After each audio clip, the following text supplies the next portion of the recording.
It's time for your business update now with Charles Pellegrin, who is here with me in the studio. Good to see you, Charles. Hi. So we're starting with a look at oil prices. That's right. Those prices fluctuating, obviously based on the latest developments in the war in Iran, especially regarding the closure of the Hormuz Strait. So currently the barrel of Brent is trading lower on the back of U.S. President Donald Trump saying on social media that he is pausing his Project Freedom plan to guide ships through the strait while seeking a deal with Iran. This also means that European shares have started the Wednesday session higher on hopes of seeing a negotiated settlement to that conflict, no matter how fragile that likelihood might seem. Meanwhile, in Asia, we're seeing record gains on the South Korean Kospi index, which has passed the 7,000-point mark, buoyed by the strong performances of its two chip-making juggernauts, SK Hynix and Samsung, which represent about 43% of that index.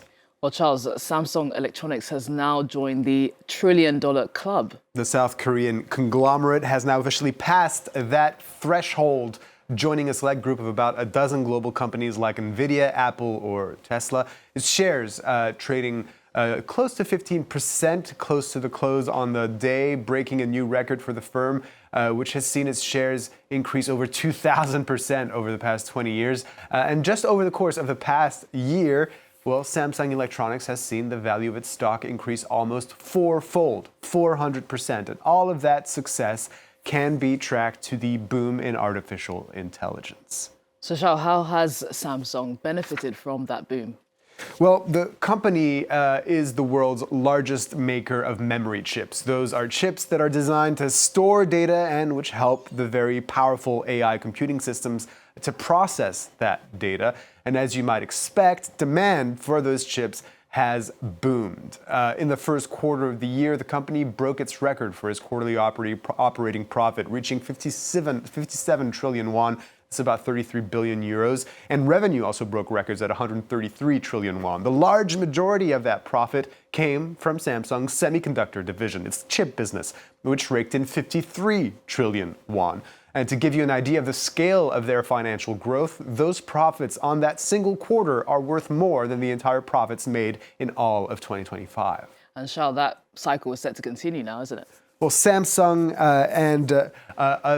and Asian countries are really well positioned in the shift to AI with the Taiwanese firm TSMC. Samsung is dominant in the chip-making business and exists in a place with expanding infrastructure to host this AI boom, notably data centers. On top of that, demand is so high right now that supply is having trouble keeping up. Memory chips are getting increasingly expensive as a result, which is pushing the margins higher for Samsung. Some other encouraging news also for the company. It might be getting a huge new customer. Apple, the U.S. firm, is in talks with the Korean company to produce the processors for its U.S. devices, a contract which exclusively belonged, or does belong right now, to TSMC. So we haven't yet seen the end of Samsung's ascent. Well, shall we moving on, because here in France, the government is once again considering a windfall tax on an oil company's super profits that are based on the skyrocketing price of crude oil due to the war in Iran. And that's unwelcome news to French oil giant TotalEnergies, which is threatening to remove the self-imposed price caps it has set on gasoline and diesel at its French filling stations. A policy standoff looming as the company recently recorded nearly 5 billion euros in net profits for the first quarter of this year, 50% higher than in 2025. Brian Quinn has the details. With French drivers squeezed at the pump, the government is looking to boost its relief measures. But how to pay for it? One option, a windfall tax on oil company super profits. Patrick Pouyanné, CEO of French oil giant TotalEnergies, says such a move would be met by the company removing its own relief measures. If there is a surtax on our refineries, which often operate at a loss, we will be unable to maintain price caps at our French filling stations. Total has indeed set price caps in France, less than €2 per litre for gasoline and €2.25 for diesel, often well below its competitors as average prices around the country have shot up by 20 to 30%. Total can afford the largesse. It made $5.8 billion in profits over the first 3 months of 2026 alone, some 50% higher than the same period last year.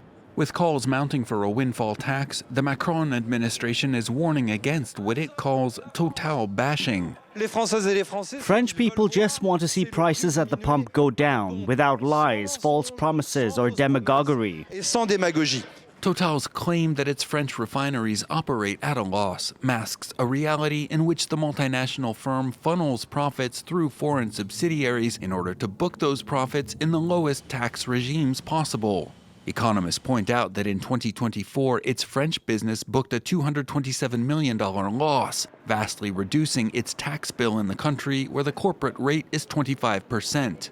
In 2022, meanwhile, it booked profits of more than $11.5 billion in what it calls the rest of the world, which was taxed at just around 4%.